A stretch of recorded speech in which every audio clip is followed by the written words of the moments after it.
আমি এই প্রথমে ছাত্র জনতার উপরে যারা বৈষম্য বিরোধী আন্দোলনে সক্রিয় ভূমিকা পালন করেছে তাদেরকে অসংখ্য ধন্যবাদ। এই জন্য যে 1971 সালে স্বাধীনতার পর থেকে এই পর্যন্ত ডক্টরেট ডিগ্রি দাবি কোনো সরকার প্রধান আসেনি। একজন উচ্চশিক্ষিত এবং দেশ গড়ার মতো যে সরকার প্রধান বাংলাদেশে এই পর্যন্ত আসেনি।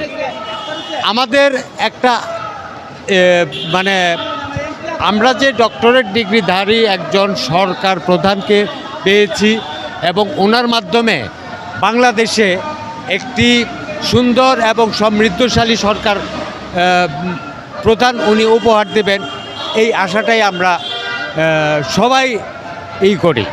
কারণ দীর্ঘ 17 বছরে স্বৈর শাসন আমলে বাংলাদেশের যে একটা অরাজনৈতিক বা একটা ধ্বংসাত্মক সরকার ছিল, এই ধ্বংসাত্মক পরিস্থিতি থেকে বাংলাদেশকে উদ্ধার করার জন্য এই সরকার প্রধানের একটু সময়ের দরকার আছে। কিন্তু আমরা কিছু জনগণ এই জিনিসটাকে ভুল বুঝতেছি যে আমরা দ্রুত নির্বাচন চাই। এই নির্বাচনটা আমরা দ্রুত চাচ্ছি না, আস্তে ধীরে এই নির্বাচনটা আসুক এবং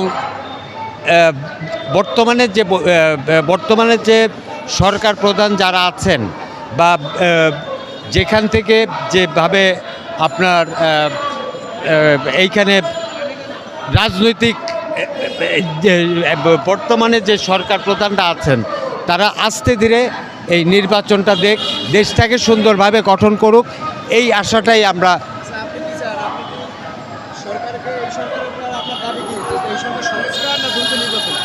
না, আমরা এই সরকারকে সংস্কার চাচ্ছি প্রথমে। কারণ 17 বছরের স্বৈর শাসন আমলে কোনো যে বিভিন্ন জায়গায় দেখা গেছে যে বিভিন্ন মন্ত্রণালয় বিভিন্ন জায়গায় যে একটা বৈষম্যতা রয়ে গেছে, এইটা আগে দূর করে তারপরে নির্বাচন হোক।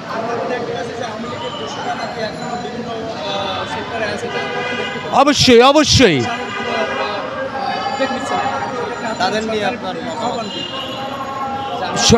আওয়ামী লীগের দোসরদেরকে আগে বিতাড়িত করে তারপরে নির্বাচন হোক। কারণ আমরা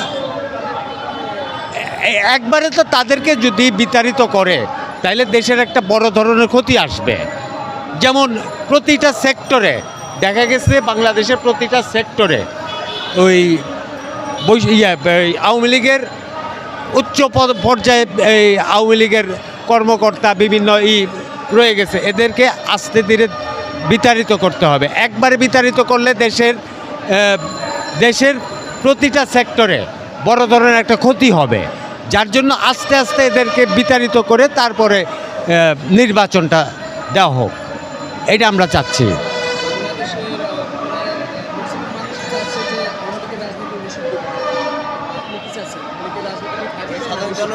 না, এদের আমার মতামত আওয়ামী লীগকে কোনো রাজনীতি করতে দেওয়া যাবে না। কারণ হচ্ছে স্বাধীনতার পরে শেখ মুজিবুর রহমান তার নেতৃত্বে তাকে নেতা বানাইছিল একটা কারণেই, যে সেই ব্রিটিশ আমলের যে নীলকর চাষি বাংলার মানুষের ওপরে ধানের জমির উপরে চাবুক মেরে নীল চাষ করাতো, সেই জন্য ব্রিটিশ সরকার একটা আইন সৃষ্টি করেছিল। যখন স্বাধীনতার পরে বাংলার মানুষ ভেবেছিল যে সেই আইনগুলি, সেই সংবিধান, সেই বিচার ব্যবস্থা দূর হবে, কিন্তু স্বাধীনতার পরে পাকিস্তান আসলো শেখ মুজিবুর। উনি কি চাইছে? রাজতন্ত্র। তার ছেলে শেখ জামাল হবে রাষ্ট্রপ্রধান। কিন্তু সেই আইনের বলে শেখ মুজিবুর তার ছেলেদেরকে দিয়ে ওই বিদেশিদের মানে সেই ব্রিটিশ আমলে বা পাকিস্তান আমলে যে নির্যাতন হচ্ছিল সেই নির্যাতনটা করতে চাচ্ছিল তারা। রাজতন্ত্র করে। শেখ হাসিনা ক্ষমতায় আসার পরে সেইটাই প্রকাশ করে গেছে গত 17 বছরে নির্যাতন কাকে বলে, যেটা আপনারা দেখেছেন আয়নাঘরে বাংলাদেশের মানুষকে বন্দি করে যে নির্যাতন করছে সেটা প্রকাশ করে গেছে 17 বছরে। আচ্ছা, দুই নেতা সম্পর্কে আপনি বলুন। শেখ মুজিব সম্পর্কে তো বলছেন, আর মেজর জিয়াউর রহমান, এই দুজনের মধ্যে মেজর জিয়াউর রহমানের জেনারেল জিয়াউর রহমান, ওনাকে শুধু মেজর জেনারেল জিয়া বললে এটা ভুল হবে, কারণ উনি মেজর জেনারেলই শুধু ছিলেন না, উনি বাংলাদেশের মুক্তিযোদ্ধার ফিল্ড কমান্ডার ছিলেন। মেজর জিয়াউর রহমান উনি কি চেয়েছিলেন, বাংলার মানুষের মুখে ধানের জমি মানে খাল খনন 19 দফা কর্মসূচি ছিল।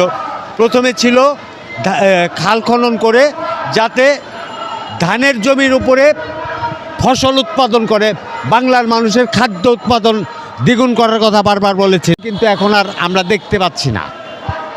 কিন্তু ওনার স্বপ্ন ছিল উনি খাল খনন করে মানুষের খাদ্যই করবেন।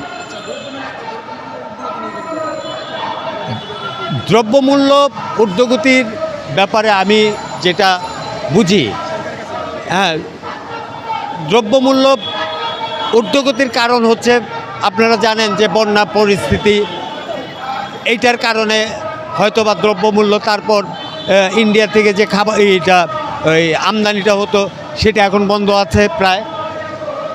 এই রকমভাবে আমাদের জমির স্বল্পতার কারণে আমাদের আমদানি নতুন করে এই সরকারের কারণে নতুন করে বিভিন্ন দেশের চুক্তির কারণে দ্রব্যমূল্য একটা ঊর্ধ্বগতি, এইটা খুব দ্রুত আমার মনে হয় বর্তমান সরকার ডক্টর ইউনূস সাহেব এটা পারবেন সমাধান করতে, তবে একটু সময়ের ব্যাপার। উনি এই মানে যেই জিনিসগুলি সবচেয়ে বেশি হচ্ছে সেটা হচ্ছে সিন্ডিকেটের কারণে, কারণ কৃষক তার জমিতে সেই 20 টাকাই পাচ্ছে, ফসলি জমির থেকে 20 টাকাই পাচ্ছে, কিন্তু সিন্ডিকেটের মাধ্যমে সেটা ঢাকা বা বিভিন্ন জায়গায় যখন এই দ্রব্যটা আসে 120 টাকা সেই মূল্য হয়ে যায়, অর্থাৎ 100 টাকা সিন্ডিকেটের হাতে চলে যাচ্ছে। আর এটার ভোক্তাভোগী কারা? জনগণ।